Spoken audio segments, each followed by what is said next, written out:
In the heart of the Tang Dynasty, when China was the greatest empire the world had ever known, there lived countless families in small villages scattered across the land. Our story begins in one such village, where farmers tilled the earth and scholars dreamed of glory. The Zhong family lived in a modest home at the edge of the village. The father was a poor scholar who had failed the imperial examinations 3 times, but his love of learning never dimmed. He believed that one day his descendants would achieve the glory that had escaped him.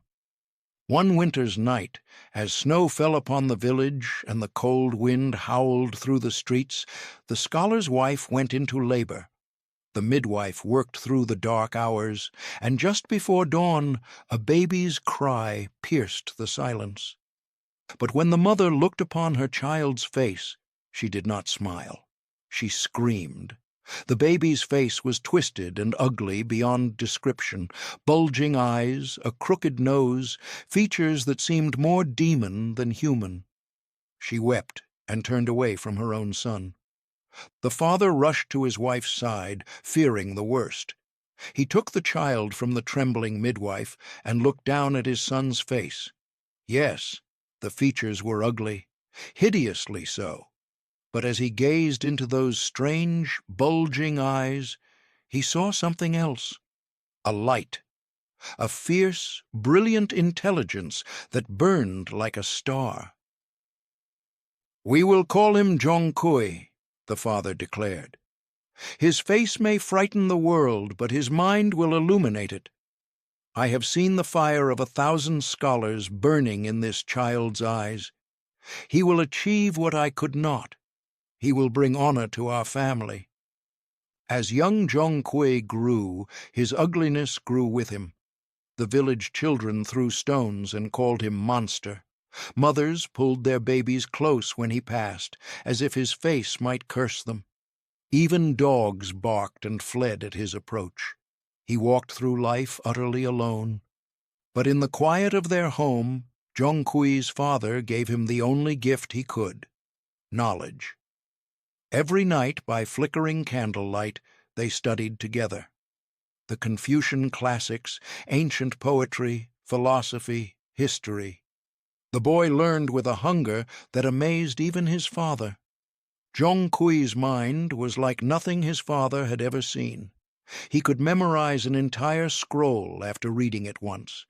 His poetry moved the old scholar to tears. His essays showed wisdom far beyond his years. Behind that hideous face lay the most brilliant mind in all of China. But happiness is fleeting for those marked by fate. When Zhong Kui was 15, his father fell ill. On his deathbed, the old scholar gripped his son's hand. "My son," he whispered, "promise me you will take the imperial examinations. Show them that beauty lies within." "I promise, father," Zhong Kui swore through his tears. "I will pass the examinations. I will become the greatest scholar in the empire. Your name will be honored, and your spirit will smile from the heavens." His father's eyes closed with a peaceful smile. After his father's funeral, Zhong Kui was truly alone. His mother barely spoke to him, still unable to look upon his face without shuddering. The villagers avoided their home, but Zhong Kui did not despair.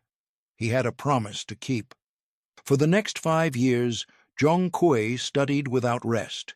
He read every book in the village, then traveled to neighboring towns for more.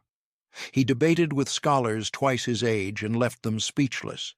His reputation began to spread, the ugly genius of the eastern provinces. A renowned teacher named Master Liu heard of this prodigy and came to see for himself.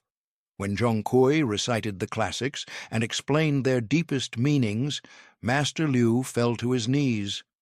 "I have traveled the empire," he said, "and never met a mind like yours. You must take the imperial examinations. You will become the top scholar of China." For the first time in his life, Zhong Kui felt hope. Perhaps his father was right. Perhaps his face did not matter. Perhaps, through the power of his mind, he could overcome the curse of his appearance and achieve the glory he was born for. But fate had other plans for the ugly child of the Zhong family.